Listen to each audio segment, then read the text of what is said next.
الرحیم. دیکھیے میں نے تو شروع میں تو جنرل بات کہی، اور لیکن وسیم رضوی صاحب کا تو نام لے کر میں نے کہا وہاں پر، اور میں نے کہا کہ جو بھی لوگ دھرم کے خلاف کام کر رہے ہیں صرف چھوٹے سے عہدے کے لیے، تو ان کو جو ہے کہ یا تو یہ بتائے کہ ان کے اوپر دباؤ ڈالا جا رہا ہے حکومت کی طرف سے بی جے پی کو کہ تم دھرم کے خلاف کام کرو، تو ہم یہ کہتے ہیں کہ یہ دباؤ سنیوں پر کیوں نہیں ہے؟ اہل سنت کتنے بی جے پی میں داخل ہیں، مگر ان کو تو ہم نے دیکھا کہ وہ مندر میں گھنٹہ جا کے بجا رہے ہو. ہم نے تو نہیں دیکھا کہ وہ جا کے وہ گو ماتا کی جو پوجا کر رہے ہوں. ہم نے تو نہیں دیکھا ان کو کہ وہ اس طرح کے کوئی کام کر رہے ہوں. تو صرف یہ شیعوں پر کیوں دباؤ ہے؟ تو اگر دباؤ نہیں ہے، یہ خود سے کر رہے ہیں، تو یہ بہت زیادہ پھر قابل لعنت ملامت ہے یہ کہ صاحب یہ صرف خوشامد میں، صرف مکھن بازی میں سب یہ حرکت کر رہے ہیں، اور ساری دنیا میں شیعوں کی بدنامی ہو رہی، کیونکہ کوئی اس سے نہیں پوچھ رہا ہے، سب ہم سے پوچھ رہے ہیں. ابھی ہم ایران گئے تو ہر ایک ہم سے سوال کر رہا ہے کہ یہ کون سے شیعہ ہیں جو پوری شیعت کو بدنام کر رہے ہیں. عراق جائیے وہاں یہ بدنامی. ابھی پاکستان سے کہ مولانا محق کلی پایا کہ صاحب کروڑوں شیعہ ہے، کیسے بغیرت یہ شیعہ ہے کہ سب لوگ یہ حرکتیں کر رہے ہیں، اس پر خاموش بیٹھے ہوئے شیعہ. تو یہ بدنامی پوری شیعت کی ہو رہی ہے، اب سب کی بدنامی ہو رہی ہے، سب کو جواب دینا ہونا پڑ رہا ہے ان کی حرکتوں سے. تو یہ حرکتیں باز آئی ہیں، اور اس طرح کی حرکتیں نہ کریں. یا ہمیں بتائیں کہ صاحب ہمیں عہدہ نہیں مل رہا تھا، ہم سے کہا گیا کہ یہ کرو، تاکہ پھر ہم بی جے پی سے پوچھیں، پھر ہم وہاں لوگوں سے پوچھیں کہ بھائی دباؤ صرف شیعوں کو کیوں ڈالا جا رہا ہے، یہی کام دوسرے دھرم والوں سے کیوں نہیں لیا جا رہا ہے.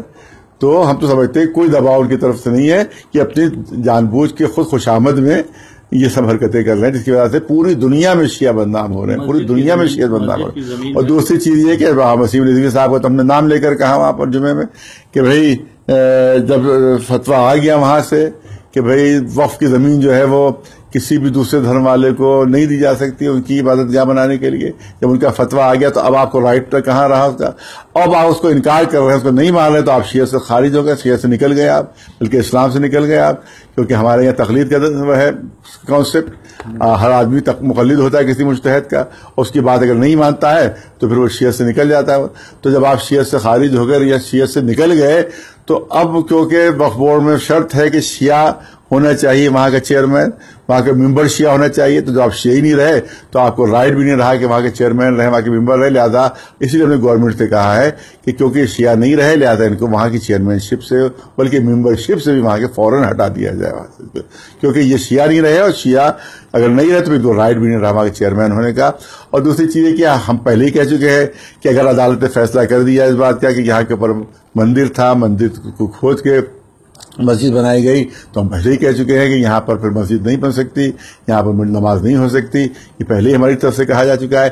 آپ ابھی وہاں سے فیصلہ نہیں آیا ہے، آپ خوشامد میں ابھی سے دیے دے رہے ہیں، ابھی سے کہہ دے رہے ہیں کہ میں دے رہا ہوں. تمہیں کیا رائٹ ہے؟ تم اپنا گھر دے سکتے ہو، تم اللہ کا گھر تو نہیں دے سکتے، تم وقف کا گھر تو نہیں دے سکتے اپنا. تو کیونکہ جو وقف بورڈ کا چیئرمین ہوتا ہے وہ کیئر ٹیکر ہوتا ہے، مالک نہیں ہوتا ہے کہ جو دے دے. تو یہ بیوقوف بنا رہا ہے، ٹوٹل بیوقوف بنا رہا ہے، پورے ملک کو بیوقوف بنا رہا ہے. یہ پورے ملک کو بیوقوف بنا کر ہم نے دے دی، جو چیز تمہاری ہے ہی نہیں، تم دے کیسے سکتے ہو؟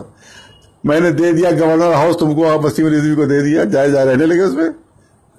جب ہمارا ہے ہی نہیں ہو تو ہم دے کیسے سکتے؟ تم مالک نہیں ہو وہاں کے، تم دے کیسے سکتے ہو؟ لہٰذا گمراہ کر کے ان کو گمراہ کی بات نہیں ہے، ہم کہہ رہے ہیں جب تم جس چیز کے تم مالک ہی نہیں ہو تو اس کو دے کیسے سکتے ہو؟ یہ بتاؤ تم مسجد کے مالک ہو، یہ بتاؤ تم وقف کے مالک ہو، تم کو کیئر ٹیکر ہے، تم ملازم ہو وقف کے، مالک نہیں ہو. وہ ملازم ہے، مالک نہیں ہے. تو ملازم کیسے دے سکتا ہے؟ نوکر کیسے دے سکتا ہے؟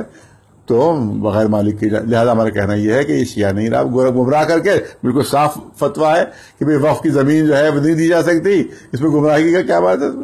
ہم نے کچھ اور نام لیا ہوتا وقف کے بجائے تو کہتے گمراہ کیا.